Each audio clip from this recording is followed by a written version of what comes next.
3, and it's the ultimate underdog scenario. There is one thing he could do to become more American at that point, and that would be to assassinate a South American Catholic president. Nothing more American than that. All right. Well, It'd be pretty epic.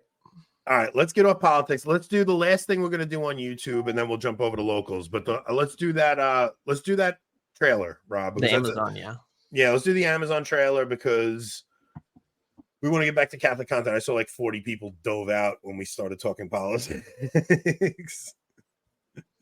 People come here. They don't come for. They don't. Yeah, they'll tune into Michael Knowles if they want to hear politics, I guess. But okay, so this trailer. This is a show that comes out tomorrow on Amazon Prime. And the trailer is enraging. If you guys have not seen this yet, stick around. Let's go. Hit it. I mean, I would imagine we should. I mean, I haven't seen this, but I imagine it's blasphemous at some level, right? No, it's okay. So what it is it's a play on the apocryphal text of Lilith. So in the ancient Jews had an apocryphal text of Lilith, where Lilith was so. They mess it up, but God creates Adam and Eve, both Adam and Lilith, from the dirt. Lilith, because she's not created from Adam's side, she is her own person, and she rebels against Adam, and she doesn't want to, that's why you call feminism like the spirit of Lilith. So it's based on that, and it actually follows the story pretty accurately to a degree, and then it just gets into silliness. But let's just play. There's no cursing in it. There was a glowing city protected by golden gates known as heaven. It was ruled by beings of pure light, angels that worshipped good and shielded all from evil. Lucifer was one of these angels. He was a dreamer with fantastical ideas for all of creation, but he was seen as a troublemaker by the elders of heaven, for they felt his way of thinking was dangerous to the order of their. He was seen by a problem of the elders of heaven. Yeah, because he wasn't, like the highest in the hierarchy of heaven or anything. Because he rebelled against the one who gave him very breath. He was just a thinker, right? Like he just thought differently than everybody else. He's just this innocent, All right, I would love to do some digging and see who was the contributors behind this. I guarantee they helped to build tunnels. Well, I was gonna say I guarantee the Satanic Temple's behind this 110%, but you might be on to something. Their world. So he watched as the angels began to expand the universe in their ways. From the dust of earth, they created Adam and Lilith. So they make the angels create them, which is wrong, but obviously, despite right? this, Adam demanded control, and Lilith refused to submit to his will. She fled the garden. Drawn in by her fierce independence, Lucifer found her, and the two rebellious dreamers fell deeply in love. Together, they wished to share the magic of free will with humanity, offering the fruit of knowledge to Adam's new bride, Eve, who gladly accepted. But this gift came with a... They had to do it by lying, of course. Golly, that is so evil on so many levels. So many levels. So this is going to be a cartoon, a sweet cartoon that kids will probably watch on accident because parents don't actually pay attention to what their kids are watching. It's this Overton window. It's like, what was it, 5+ years ago, right? You see gay creatures in things like, Blue's Clues, and then 5 years later you see the open acceptance of Lucifer. And look how they frame it. So first off, what came to mind was the fact that they said that the angels created things. Yep. Incorrect. That's literally, Aquinas already debunked this in the 13th century, because he talks about how that was actually one of the chief reasons why Lucifer rebelled, is he wanted to create out of his own power without the help of God, right? And all power goes back to God. Secondly, the fact that they throw the feminist nonsense in there and they say, oh, well, she didn't want to submit to Adam's tyrannical rule, and so these two rebellious lovers went and did their own thing. Goodness gracious. But at least they're showing their cards openly, right? That feminism, this fierce, independent woman. This is the spirit of Lilith is the spirit of feminism. So 100%. I mean, there is truth to what they're doing, but they're keep playing it, because you'll see how they inverse that the heaven is the ones that they have this tyrannical order, and hell is what you'll see where they go with it. Curse, for with this single act of disobedience, evil finally found its way into earth. With it, a new realm of darkness and sin, and the order heaven had worked to maintain was shattered. As punishment for their reckless act, heaven cast Lucifer and his love into the dark pit he had created, never allowing him to see the good that came from humanity, only the cruel and the wicked. Ashamed, Yes, Lucifer he's the lost victim his here. will to dream. Yeah. Poor But Lucifer. Lilith thrived, empowering demonkind with her voice and her songs, and as the numbers of hell grew, so did its power. Threatened by this, heaven made a truly heartless decision. That every year they would send down an army, an extermination, to ensure hell and its sinners could never rise against them. But Lilith's hope remained, and her dream was passed down to their precious daughter, the Princess of Hell. Don't worry, Mom. I'll make you proud. Once Wow. That is just This disgusting is on going so to many be a levels. show on Amazon. Like, you have to really think about it's really insane where our culture is going, man. You think about how messed up entertainment industry is, and Have we checked to make sure Peter's Pence didn't fund this? it's not even a crazy thing to No, think. it's not. It's not even a crazy thing to think. It- That's what's And it's not because like the Vatican would knowingly do it. It's because it's a more or less like a mutual fund that funds everything. But yeah.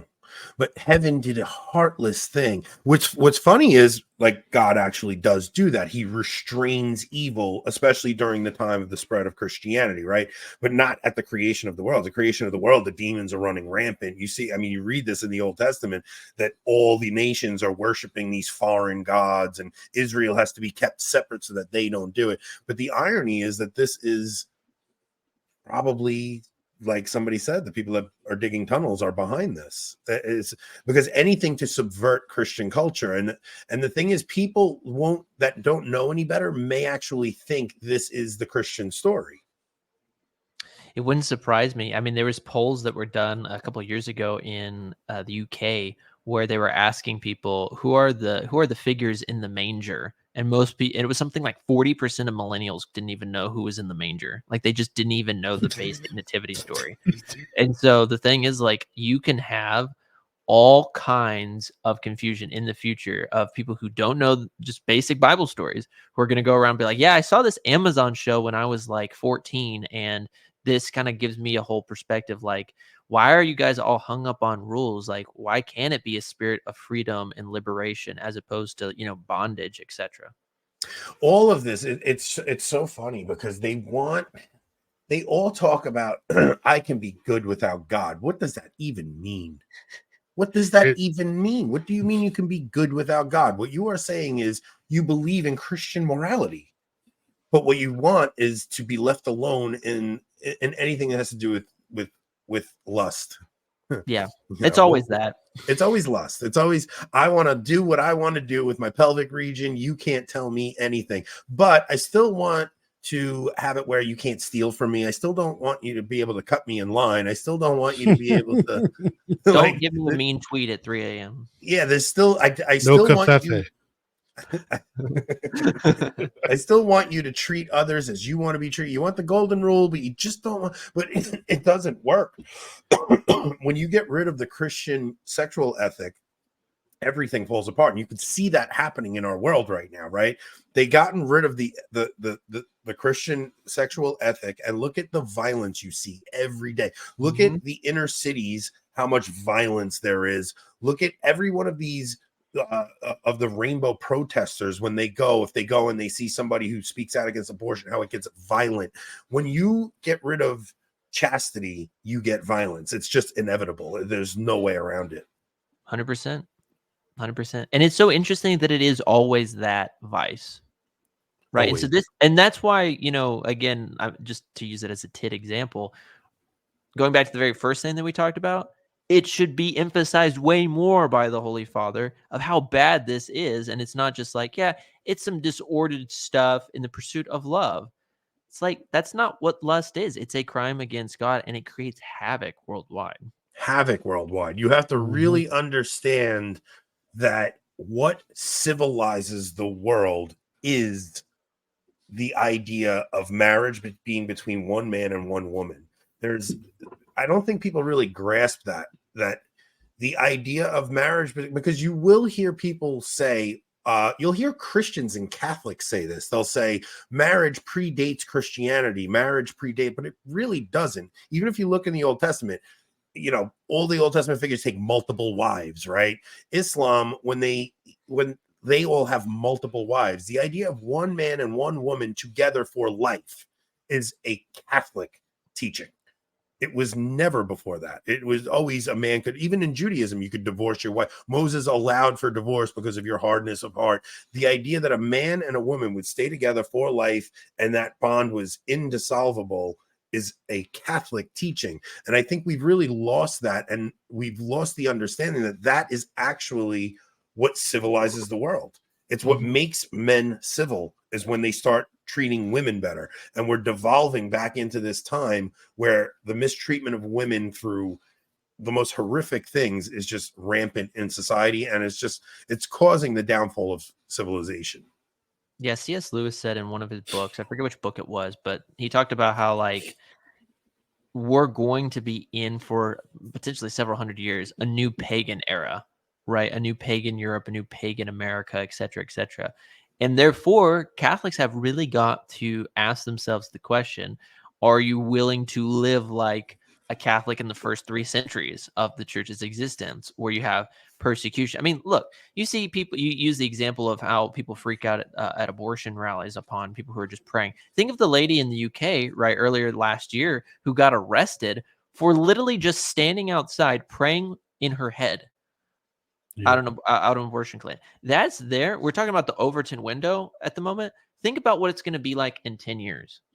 It's not going to just be like, oh yeah, we think about it in the United States, right? The FBI went and raided Mr. Houck's house, right, with his children in it, and threw him in jail for quite a long time, right? And then they were like, oh, well, it was just some bad mishap orders, et cetera, my bad. Not to mention the fact getting back to what you were saying, just how that we're going to have to be able to live like they did during the first 3 centuries under persecution. In some ways, that's when Christianity flourishes. We've had it way too easy for way too long. Like, even now, like, when you hear people talk about like, we're dealing with persecution, no, we're not. Our churches still have tax-free exempt status. We're not persecuted at all. You might catch a mean comment here and there, and they're trying to commercialize Christmas. That's not persecution. Persecution is ironically, we're getting more persecution from the church itself, taking our masses away, things like that. That's persecution. Persecution is when you actually get violence towards us and churches burning, which is happening in some places, but not really here. Persecution is. Yeah, we forget it wasn't the state that initially shut down our parishes in 2020. Yeah, it was our bishops. It wasn't state. Was it like I think it was like 100+ parishes have burned in the last 5 years in Canada, something like that. Yeah. It's right. So I think it's even the last 2 or 3, not even 5. But yeah, I was like, so it's ramping up, but it's not at the point where I think most people can say, like, oh, it's the government who shows up and throws people in jail or something. Like the first 3 centuries, but with podcasts. We hope the podcasting thing stays, because we don't know what they'll allow us to say. We don't want to be the first ones. Rumble will survive. It'll be more like underground radio. We'll have CB radios and things like that. So, all right, we're gonna jump over to locals and do the last half hour over there. What could we possibly say on there that is not worse than would be worse than what we've said here so far? Yeah, I have some stuff. Oh gosh. Yeah, Nick always delivers. We still have a few more videos we're gonna play over there. We have, let's see. Oh man,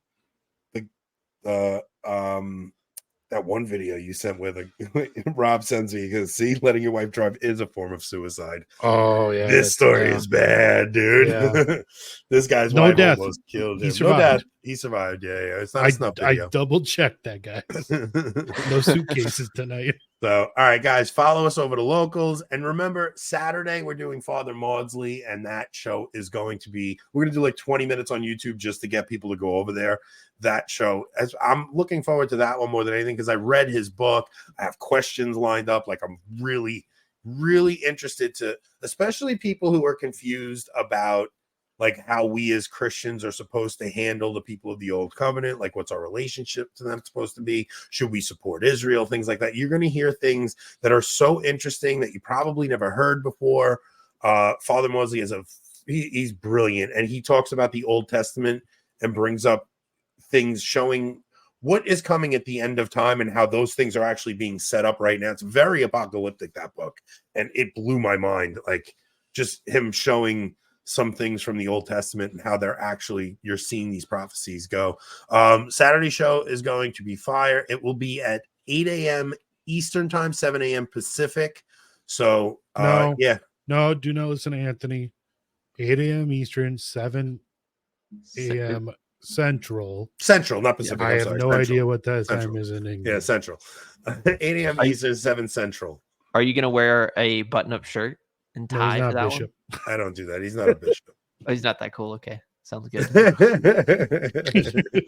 All right, guys. All right.